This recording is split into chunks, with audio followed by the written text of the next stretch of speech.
اکبر S Babar صاحب جو ہیں وہ بنیادی رکن ہیں، حالانکہ بیرسٹر علی ظفر صاحب کا کہنا تھا کہ سر یہ تو بات میرے سامنے عیاں ہو چکی ہے کہ وہ بنیادی رکن نہیں تھے۔ تو بیرسٹر علی ظفر صاحب سے عدالت کی طرف سے یہ سوال کیا گیا کہ آپ کس بنیاد پہ یہ کہتے ہیں کہ جی آپ کو یہ پتہ چل چکا ہے کہ وہ بنیادی رکن نہیں تھے؟ تو انہوں نے کہا جی مجھے پارٹی کے چیئرمین نے بتایا۔ انہوں نے کہا جی کون سے چیئرمین؟ ظاہر ہے انہوں نے کہا جی بیرسٹر گوہر صاحب۔ تو جب بیرسٹر گوہر صاحب سے عدالت نے پوچھا کہ آپ نے پارٹی کب جوائن کی تھی، تو انہوں نے بتایا ابھی کوئی 1.5-2 سال پہلے، اور علی ظفر صاحب نے بھی اتنا عرصہ پہلے پارٹی جوائن کی۔ انہوں نے کہا کہ ایک ایسا شخص جو 2 سال پہلے پارٹی میں شامل ہو رہا ہے وہ فیصلہ کرتا ہے کہ فلاں بندہ بنیادی رکن ہے یا نہیں ہے، یہ بڑی حیرت انگیز بات ہے۔ تو میرا خیال ہے کہ چیف جسٹس صاحب کی طرف سے یہ کہنا بیرسٹر علی ظفر صاحب اور بیرسٹر گوہر صاحب کے لیے جو ہے وہ ان کی عزت افزائی آپ سمجھ سکتے ہیں کس طرح سے کی ہوگی۔ ظاہر ہے ایک بندہ 2 سال ہوا ہے، وہ کہتے ہیں نا جمعہ 8 دن، تو جمعہ 8 دن جن کو ہوئے ہیں وہ جناب طے کر رہے ہیں کہ یہ بندہ جو ہے وہ بندہ جو بنیادی رکن ہے اس کے لیے کہہ رہے ہیں یہ رکن نہیں ہے۔ تو پھر عدالت نے کہا کہ اس کا سرٹیفکیٹ ہے آپ کے پاس کوئی کہ یہ بنیادی رکن نہیں ہے، ان کو کب پارٹی سے نکالا گیا یا یہ پارٹی چھوڑ کے گئے؟ کیونکہ اکبر ایس بابر صاحب کے وکیل کا کہنا تھا، انہوں نے کل بھی کہا، انہوں نے کہا جی ہم آج بھی تحریک انصاف کا حصہ ہیں۔ 2014 میں فارن فنڈنگ کے معاملے پر تنازع پیدا ہوا اور اختلافات بڑھے، لیکن اکبر ایس بابر صاحب آج بھی پارٹی کے بنیادی رکن ہیں اور انہوں نے ابھی تک کسی اور سیاسی جماعت کو جوائن نہیں کیا۔ تو یہ جو ایک بنیادی سوال ہے اس پر عدالت نے کہا کہ بالکل اگر ایک وقت میں کوئی بھی شخص کسی ایک جماعت کا رکن ہو سکتا ہے، 2 جماعتوں کا رکن نہیں ہو سکتا۔ اگر اکبر ایس بابر صاحب نے کسی اور جماعت کو جوائن نہیں کیا تو وہ تحریک انصاف کا حصہ ہیں، ان کو انتخابات لڑنے کی اجازت نہیں دی گئی، یہ بھی حقیقت ہے۔ عدالت کی طرف سے جتنے بھی سوالات اٹھائے گئے، ایون کہ بینچ کی رکن جسٹس مسرت حلالی صاحبہ جو ہیں انہوں نے بھی اس پہ سوالات اٹھائے۔ انہوں نے کہا جی آپ کیسے کسی بھی شخص کو الیکشن میں حصہ لینے سے روک سکتے ہیں؟ تو آج جو عدالت کی طرف سے اب تک ایک مائنڈ سامنے آ رہا ہے اس میں ایک بنیادی نقطہ ہے انٹرا پارٹی انتخابات کا انعقاد۔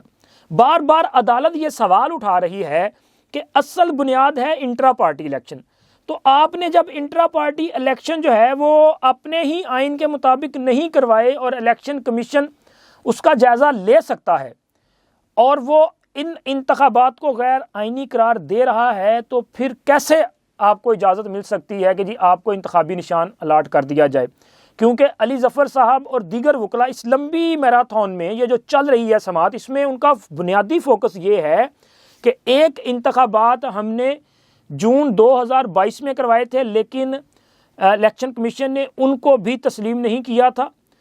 ہم نے اس معاملے کو لاہور ہائی کورٹ میں چیلنج کیا لیکن پھر اس کے بعد دوسرے انتخابات کروا دیے تھے۔ تو عدالت نے کہا کہ پھر تو آپ نے اپنے پہلے جو انتخابات تھے اس میں الیکشن کمیشن کے فیصلے کو تسلیم کر لیا، لیکن علی ظفر صاحب کہہ رہے ہیں جی آپ ہمارے وہ انتخابات جو ہیں ان کو درست تسلیم کر لیں اور ان کو بحال کر دیں، ہمارے لیے تو یہ زیادہ خوشی کی بات ہوگی۔ جس پر چیف صاحب نے کہا کہ یہ تو ممکن نہیں ہے جب خود ہی آپ نے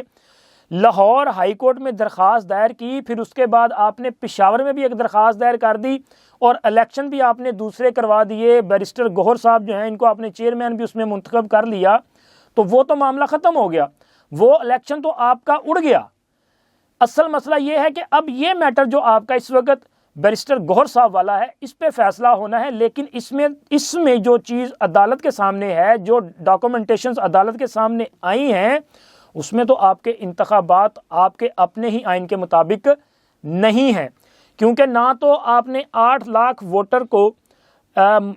وہ ان کو مطلع کرنے کے لیے کوئی کسی قسم کا کوئی اعلامیہ جاری کیا، کوئی آپ نے کوئی ایسی کمپین نہیں کی، آپ کے کوئی نومینیشن پیپر سامنے نہیں آ رہے،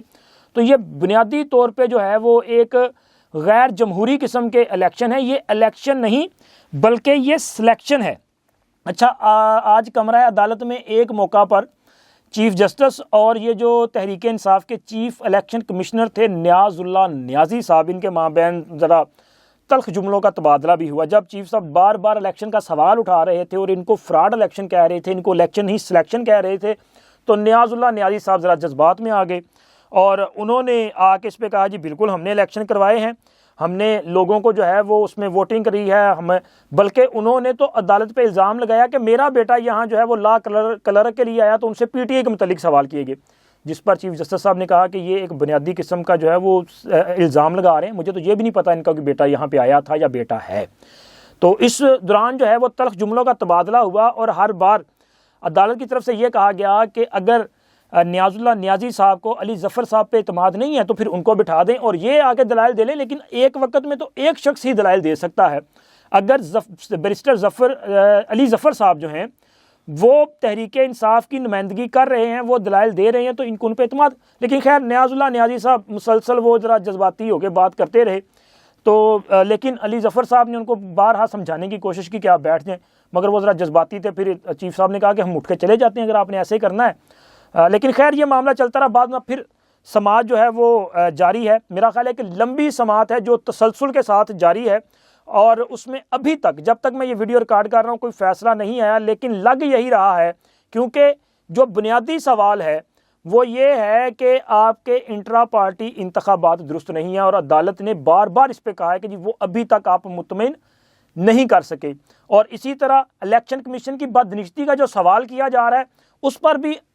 تحریک انصاف والے جو ہیں وہ عدالت کو مطمئن نہیں کر پا رہے کہ کس طرح سے بدنشتی ہے۔ ظاہر ہے الیکشن کمیشن نے اگر جائزہ لیا ہے تو انہوں نے الیکشن ایکٹ اور آئین کو مد نظر رکھتے ہوئے ایک فیصلہ دیا ہے، تو یہ اس فیصلے کو بھی غلط ابھی تک ثابت نہیں کر پائے۔ اور دوسری طرف جب یہ ابھی معاملہ جو ہے وہ عدالت میں زیر التوا ہے، فیصلہ ہونا باقی ہے، حتمی فیصلہ تو نہیں آیا، میں نے آپ کو بار بار کہہ رہا ہوں حتمی فیصلہ ابھی تک نہیں آیا، لیکن تحریک انصاف کا پلان بھی سامنے آ چکا ہے۔ جس وقت یہ سماعت چل رہی ہے اسی وقت تحریک انصاف کے آفیشیل جو x.com کا ان کا اکاؤنٹ ہے وہاں سے یہ ٹویٹ سامنے آیا ہے، جس میں تحریک انصاف کے تمام امیدواران کو ہدایت جاری کی ہے کہ وہ تحریک انصاف نظریاتی کے ٹکٹ متعلقہ ریٹرننگ افسر اور ڈپٹی ریٹرننگ افسر کے روبرو جمع کروائیں۔ اب یہ تحریک انصاف جو نظریاتی ہے اس کا انتخابی نشان بلے باز ہے۔ تحریک انصاف کا انتخابی نشان تھا نا بلہ، تو یہ بلے باز ذرا اس کے قریب ترین ہے، لیکن سر وہ یہ جو تحریک انصاف نظریاتی ہے وہ تو ان کو ٹکٹ دینے کے لیے تیار ہی نہیں ہے، کیونکہ تحریک انصاف نظریاتی کے جو سربراہ ہیں اختر اقبال ڈار صاحب، ان کا آپ نے ایک جو ان کا بیان ہے وہ آپ نے مختلف ٹی وی چینلز پہ دیکھا ہوگا، میں نے بھی فون کیا ہے تو میری بھی ان سے بات ہوئی ہے، اور جو میرے ساتھ انہوں نے بات کی ہے اس کے وہ بھی وہی والی ہے، کیونکہ وہ تو ان کو کہہ رہے ہیں کہ یہ کرپٹ لوگ ہیں، وہ کہہ رہے ہیں کہ تحریک انصاف کی موجودہ قیادت سے مراد ہے آج جو آپ کو پردہ اسکرین پہ نظر آ رہی ہے، یہ سب کے سب وہ کہتے ہیں کہ یہ تو چور ہیں، یہ تو کرپٹ لوگ ہیں، میں تو ان کے ساتھ بات کرنے کے لیے بھی تیار نہیں ہوں، تو میں ان کو ٹکٹ کیوں جاری کروں گا۔ ہاں عمران خان کے حوالے سے سوال پہ ذرا وہ اپنے ماضی کے موقف سے آج کچھ تھوڑے سے نا وہ جیسے کہتے ہیں کچھ بدلے سے دکھائی دیے، اب وہ بدلے کیوں ہیں یہ تو مجھے نہیں پتا، ظاہر ہے میری ان سے اگر تو آپ کسی کے ساتھ بالکل سامنے بیٹھ کے بات کر رہے ہوں تو آپ اس کی باڈی لینگویج سے کچھ نہ کچھ آبزرو کر رہے ہوتے ہیں، لیکن فون پہ اس طرح سے نہیں ہوتا۔ تو انہوں نے کہا جی جہاں تک بانی پی ٹی آئی کی بات ہے تو وہ ذرا الگ معاملہ ہے، لیکن مجھے یاد آ رہا تھا کہ اختر اقبال ڈار صاحب یہ ہمیشہ آپ ان کے ذرا ماضی کے بیانات نکال کے دیکھ لیں، تو یہ جب عمران خان الزام لگا رہے تھے طاقتور اسٹیبلشمنٹ پہ، جنرل باجوہ پہ اور کچھ لوگوں پہ کہ جی انہوں نے میری حکومت گرائی، انہوں نے سازش کی، تب وہ عمران خان پر تنقید کر رہے تھے۔ جب عمران خان موجودہ army chief general Asim Munir کی تقرری کو روکنے کے لیے لانگ مارچ کر رہے تھے، تب بھی وہ عمران خان کے ایکٹ کو غلط قرار دے رہے تھے اور ان پہ تنقید کر رہے تھے۔ جب عمران خان نے اپنی ہی 2 حکومتیں ذبح کی، اس کے بعد الیکشن دو کا نعرہ لگایا، جیل بھرو تحریک چلائی، تب بھی اختر اقبال ڈار صاحب عمران خان کو بزدل قرار دے رہے تھے، اور وہ کہہ رہے تھے کہ خود یہ گھر میں چھپ کے بیٹھا ہے اور لوگوں کو کہہ رہا ہے جیلیں بھرو۔ وہ عمران خان کو بھی آصف علی زرداری اور میاں نواز شریف کی طرح ایک غلط لیڈرشپ، ایک کرپٹ سیاستدان جو ہے وہ قرار دے رہے تھے اور ان پہ تنقید کر رہے تھے، لیکن آج انہی کی جماعت کے جو ٹکٹس ہیں وہ لینے کے لیے تحریک انصاف کے لوگوں کو ہدایات جاری کر دی گئی ہیں۔ اب تک کی اطلاعات کے مطابق جو میں نے آپ سے بات شیئر کی، اس کے مطابق اختر اقبال ڈار صاحب نے کوئی مبہم قسم کا جو ہے وہ ایک رویہ اپنایا ہے، وہ چھپتے بھی نہیں اور سامنے آتے بھی نہیں جیسا معاملہ ہے، لیکن لگ یہ رہا ہے کہ تحریک انصاف کا یہ جو پینترا ہے یہ بھی کامیاب نہیں ہوگا۔ اور فار ایگزامپل آپ تصور کریں کہ واقع ہی اس طرح ہو جائے، اگر ان کے لوگوں کو نظریاتی کے ٹکٹس الاٹ کر دیے جائیں، ان کو بلے باز کا نشان مل جائے، تو سر پھر سیدھی سی بات ہے کہ یہ جو آج کی تحریک انصاف ہے یہ مکمل طور پہ واش ہوگی۔ عمران خان تو پہلے ہی ختم،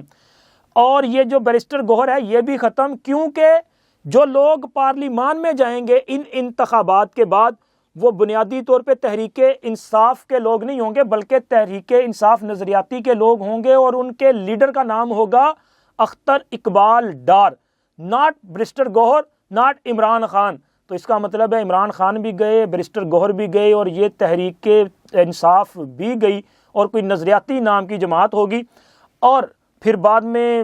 جن سے ڈیل ہونی ہے، جن سے ملاقاتیں ہونی ہیں، جن سے بات ہونی ہے، ان سے بات پھر ڈار صاحب کریں گے، کوئی گوہر یا عمران نہیں کرے گا۔ تو سر سیدھی سی بات ہے کہ عمران خان کی یہ سیاسی بصیرت ہے کہ انہوں نے پہلے وہ اپنے ہاتھ کاٹ کے زرداری کے ہیرے کو دیے، اور اب سب کچھ جو ہے وہ ایک ایسے شخص کے ہاتھ میں دے دیا ہے کہ جو ایک مطلب بہت غیر معروف قسم کی شخصیت ہے۔ تو غیر معروف جب معروف بنتے ہیں نا تو پھر وہ کن کے چکر میں آتے ہیں وہ آپ بھی جانتے ہیں، میں بس اس سے زیادہ بات نہیں کر سکتا۔ اب تک کے لیے اتنا ہی، اللہ حافظ۔